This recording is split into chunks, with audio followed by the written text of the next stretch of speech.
ये कहानी लूसी नाम की एक लड़की के ऊपर आधारित है जिसे घपाघप करने की बहुत इच्छा तो होती है, पर वो ये फैसला करती है कि वो घपाघप सिर्फ अपने सच्चे प्यार के साथ ही करेगी। अब क्या लूसी को उसका सच्चा प्यार मिल पाता है, ये हम आज की इस एक्सप्लेनेशन में देखने वाले हैं। आज मैं जिस फिल्म को एक्सप्लेन करने वाला हूँ उसका नाम है स्टीलिंग ब्यूटी और ये फिल्म 1996 में रिलीज हुई थी। मूवी की शुरुआत में हम लूसी नाम की एक लड़की को देखते हैं जो छुट्टियां मनाने इटली जा रही होती है, क्योंकि वहाँ पर उसकी मॉम सारा अपने दोस्तों के साथ रहती है। सारा एक बहुत ही फेमस पोएट होती है और वो बचपन में लूसी को अपने साथ यहाँ लाया करती थी। फिर लूसी वहाँ पर पहुँच जाती है जहाँ उसे उसके मॉम के फ्रेंड्स लैन और डायना मिलते हैं। वो दोनों ही लूसी को देखकर बहुत खुश होते हैं और फिर लैन लूसी को उसका कमरा दिखाता है। लैन के जाने के बाद लूसी अपने बैग में से एक तस्वीर निकालती है और उसको देखने लगती है जिसमें वो एक लड़के के साथ थी। दरअसल 4 साल पहले जब लूसी अपने मॉम के साथ यहाँ पर आई थी तो उसकी मुलाकात चमन पप्पू नाम के एक लड़के से हुई थी और उसने अपना पहला किस भी चमन पप्पू को ही किया था। तब से लूसी चमन पप्पू से प्यार करने लगी थी और वो दोनों लेटर्स भेजकर एक दूसरे से बातें किया करते थे। अब लूसी यहाँ पर चमन पप्पू के साथ घपाघप करने आई थी क्योंकि उसका मानना था कि वो घपाघप सिर्फ उसी लड़के के साथ करेगी जिससे वो प्यार करती है। इसके बाद लूसी स्विमिंग करने के लिए जाती है और जब वो स्विमिंग कर रही होती है तो वहाँ पर उसे डायना की बेटी चिकनी चमेली मिलती है।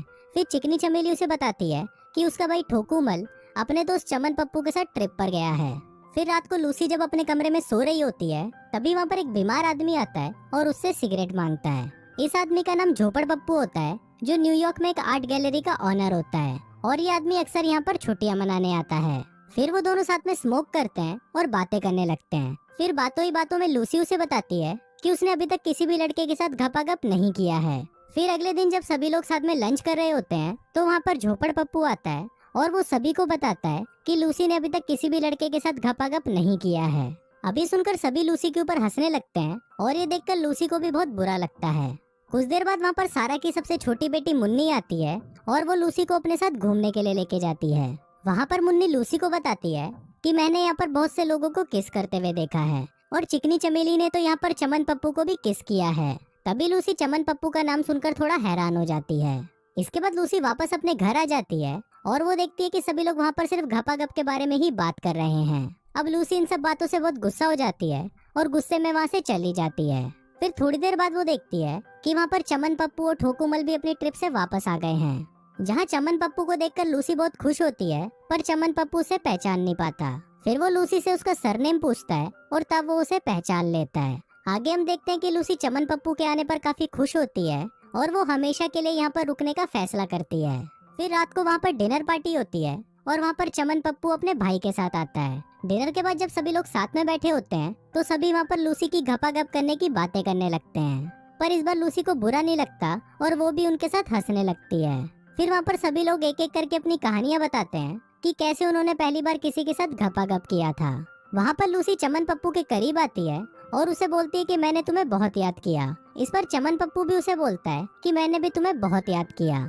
वहीं चमन पप्पू का भाई छोटा छतरी भी बैठा होता है जो उन्हें ये सब करते हुए देख रहा होता है। अब ज्यादा दारू पीने की वजह से लूसी चमन पप्पू पर उल्टी कर देती है और सभी लोग ये देखकर हंसने लगते हैं। फिर अगले दिन लूसी चमन पप्पू से मिलने साइकिल लेकर उसके घर जाती है। वहाँ पर चमन पप्पू की मेड उसे बताती है कि चमन पप्पू बाहर गार्डन में है। फिर लूसी चमन पप्पू को सरप्राइज देने के लिए चुपके से उसके पास जाती है, पर तभी वो वहाँ पर चमन पप्पू को किसी और लड़की के साथ घपाघप करते हुए देखती है। अब ये देखकर लूसी को बहुत जलन होने लगती है और वो गुस्से में वहाँ से चली जाती है।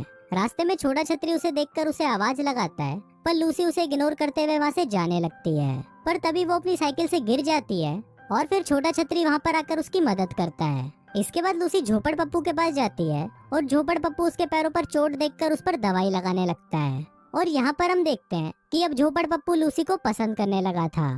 फिर अगले दिन जब लूसी गार्डन में घूम रही होती है तो तभी वहाँ पर चमन पप्पू आता है और वो उसके पास आकर उसके साथ घपाघप करने की कोशिश करता है, पर लूसी को ये सब अच्छा नहीं लग रहा होता, इसलिए वो उसे खुद से दूर कर देती है और वहाँ से चली जाती है। इसके बाद लूसी एक पार्टी में जाती है जहाँ पर वो चमन पप्पू को एक लड़की के साथ देखती है, पर वो उन्हें देखकर इग्नोर कर देती है। वहीं उसकी नजर उसके भाई छोटा छतरी पर पड़ती है जो एक बैंड के साथ म्यूजिक बजा रहा था और लूसी को उसे देखकर बहुत अच्छा लगता है। फिर थोड़ी देर बाद लूसी छोटा छतरी से मिलने जाती है, पर वो वहाँ पर छोटा छतरी को किसी दूसरी लड़की के साथ डांस करता हुआ देखती है, इसलिए वो किसी दूसरे आदमी के पास चली जाती है। थोड़ी देर तक मस्ती करने के बाद वो आदमी लूसी को उसके कमरे तक छोड़ने जाता है, पर तभी वहाँ पर छोटा छतरी आता है और वो लूसी को बोलता है कि मैं जल्दी ही अमेरिका जाने वाला हूँ। पर लूसी उसकी बातों को इग्नोर कर देती है और वहाँ से चली जाती है। फिर रास्ते में वो आदमी लूसी को छूने की कोशिश करता है, पर लूसी उसे मना कर देती है। फिर अगले दिन हम देखते हैं कि झोपड़ पप्पू की तबीयत खराब हो जाती है और उसे हॉस्पिटल ले जाने के लिए वहाँ पर एक एम्बुलेंस आती है। इसके बाद लूसी छोटा छतरी से मिलने जाती है, जहाँ पर उसे एक मधुमक्खी काट लेती है। तभी छोटा छतरी उसे नदी के किनारे ले जाता है और उसके हाथ पर गीली मिट्टी लगाता है। इसके बाद लूसी उसे और भी जगह दिखाती है जहाँ पर उसे डंक लगे थे, पर छोटा छतरी उसके इरादे समझ जाता है और वो उसे गीली मिट्टी देकर बोलता है कि तुम वहाँ पर खुद ही लगा लो। इसके बाद वो दोनों वहाँ से जाने लगते हैं और लूसी उससे पूछती है कि तुम अमेरिका क्यों जाना चाहते हो, क्योंकि जहाँ पर तुम रह रहे हो वो जगह तो बहुत ही सुंदर है। इसके बाद छोटा छतरी उसे बताता है कि मैं तुम्हें लेटर्स लिखा करता था, पर तुम उन्हें पढ़ती नहीं थी। फिर एक दिन मैंने देखा कि तुमने चमन पप्पू को एक लेटर भेजा था, पर चमन पप्पू ने उसे इग्नोर कर दिया था, इसलिए तब से मैंने चमन पप्पू के नाम पर तुम्हें लेटर्स लिखना शुरू कर दिया। अब ये सब सुनकर लूसी को पहले तो उस पर यकीन नहीं होता, पर जब छोटा छतरी उसे उस लेटर्स की कुछ लाइन सुनाता है तो लूसी उस पर यकीन कर लेती है। अब लूसी ये जानकर बहुत खुश होती है कि वो लेटर्स को लिखने वाले से प्यार करती थी, ना कि जिसके नाम से वो लेटर्स आते थे।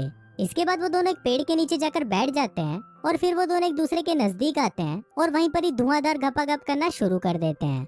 अब लूसी घपाघप करके बहुत खुश हो जाती है, क्योंकि उसका मानना था कि वो पहली बार घपाघप अपने प्यार के साथ ही करेगी, और ऐसा हुआ भी।